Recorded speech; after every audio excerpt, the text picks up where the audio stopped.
Tonight, the Trump Tower you see on your screen is empty. It's a five-star hotel. It never opened, but a whole lot of work was done on it. It's in Azerbaijan. You may have heard of it, but it is one of the most corrupt nations on earth. And it is the subject of a new article in The New Yorker titled Donald Trump's Worst Deal. The magazine suggesting the hotel may have been a corrupt operation engineered by oligarchs and connected to the Iranian Revolutionary Guard. Out front now, the author of that article, staff writer for The New Yorker, Adam Davidson.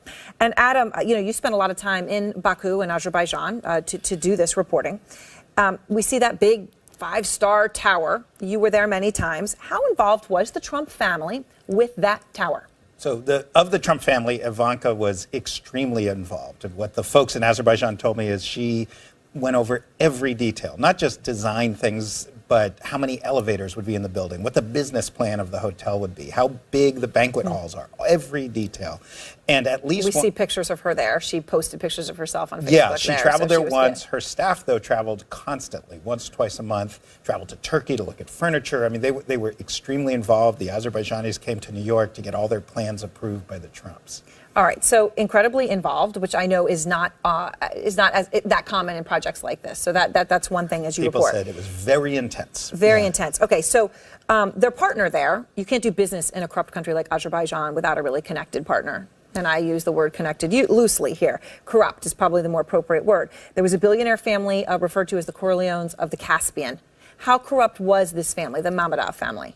The Mammadov family they're corrupt in a way that we don't have in America or Europe. They're openly, nakedly, not in any way hiding the fact that they're corrupt. The center of the family, the patriarch, is this guy, Zia Mammadov, who until a couple weeks ago was the transportation minister. He made hundreds of millions, billions of dollars off of corrupt deals under his ministry. And then he had front companies, one owned by his brother, one owned by his son, one owned by his former driver, that had contracts with the government, and they funneled this money into things like the Trump Tower project. And it was so naked, their corruption. You ask any Azerbaijani, they know about it, that it's a total mystery why the Trump organization would be in a business with a guy like this. And they tell you they just didn't know about it.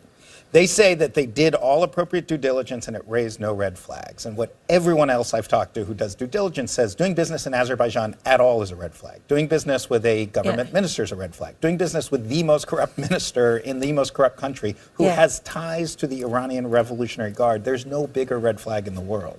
So you report that people contracts were paid in cash. They would go there, they would get duffel bags full of money. Inspectors, tax officials would show up. Envelopes full of cash, change hands, bribes. And around the time all this was passed, we actually found Trump on CNBC, basically saying this is how you do business. Here he is. Every other country goes into these places and they do what they have to do. It's a horrible law and it should be changed. And there is one answer. Go to your room, close the door, go to sleep, and don't do any deals, because that's the only way. The only way you're going to do it is the other way. He's talking about a law banning basically bribes overseas and saying that's the only way to do business. Other American businessmen have gone to jail for violating this law. Could Trump? It's very unlikely that Donald Trump himself would go to jail. He was not directly involved in this deal. As far as we know, he only met with the developer maybe for 10 minutes once. I would say it's highly unlikely, but it's not inconceivable that Ivanka Trump would be prosecuted. Obviously, there's a whole process involved. It seems to me there's a very strong case to be made against the Trump organization and some of the staff and Ivanka.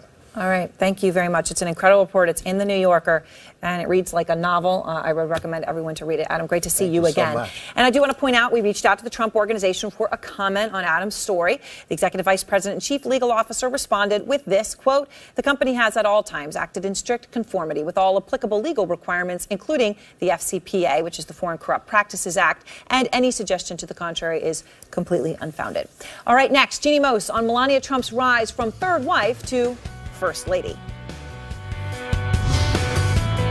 Okay, something that troubled a lot of people during the campaign was the money the Trump Organization was getting paid by the campaign. I want to share some information we just learned. So, we learned Trump spent $3 million on the family business as campaign expenses in those last few weeks of the race. According to the latest Federal Election Committee data, the campaign committee spent $2 million on his airline TAG Air for the 737 used to go across the country, $54,000 at some Trump restaurants, $54,000, and $236,000 to his Las Vegas hotel where he stayed, when the debate took place there. Now, He's got to stay somewhere. He's got to eat something. Is this really a conflict?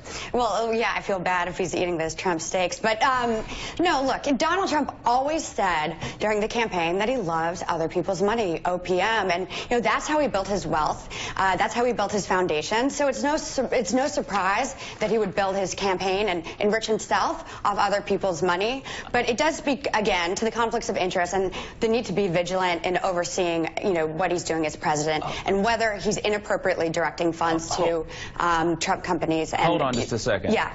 Hold on a second. Stephanie, legally he had to reimburse his company. If he takes that plane, if he hadn't reimbursed the company, we'd be on this show talking about as if having a violation of federal election law. Without a doubt. Right. But did he need to be eating only in Trump restaurants, staying in Trump hotels? I mean, think about the hotel in Washington right now. The RNC's having their Christmas party there. Fox News had their Christmas party there. That doesn't feel a little hinky?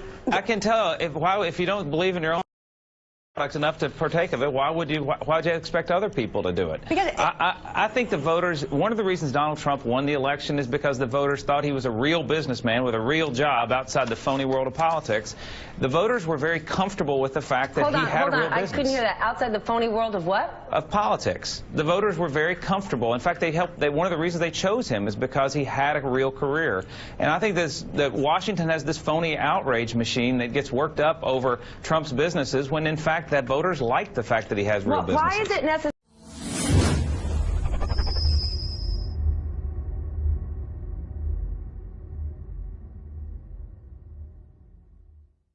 Going to let the fake news tell us what to do, how to live, or what to believe.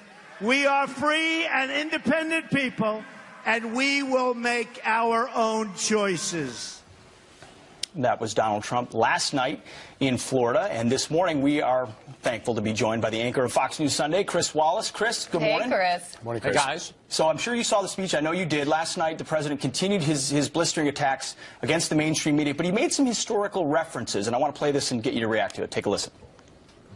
Thomas Jefferson, Andrew Jackson, and Abraham Lincoln, and many of our greatest presidents fought with the media and called them out, oftentimes on their lies. Chris, we did some research. Thomas Jefferson called the press the only toxin of a nation. Lincoln said newspapers lie and then they re-lie. Are we putting too much into the fact that he's going after the press that's clearly going after him? Well, yeah, I didn't know you were going to say this, but in fact, I have a historical reference here from Thomas Jefferson, who back in 1787, of course you do. I really didn't know you were going to say this, said this, and I think we need to keep this in context. He said, "Were it left to me to decide whether we should have a government without newspapers or newspapers without a government, I should not hesitate a moment to prefer the latter." Yes, presidents have always had, and politicians have always had problems with the press. They want good press. The press doesn't always give it to them.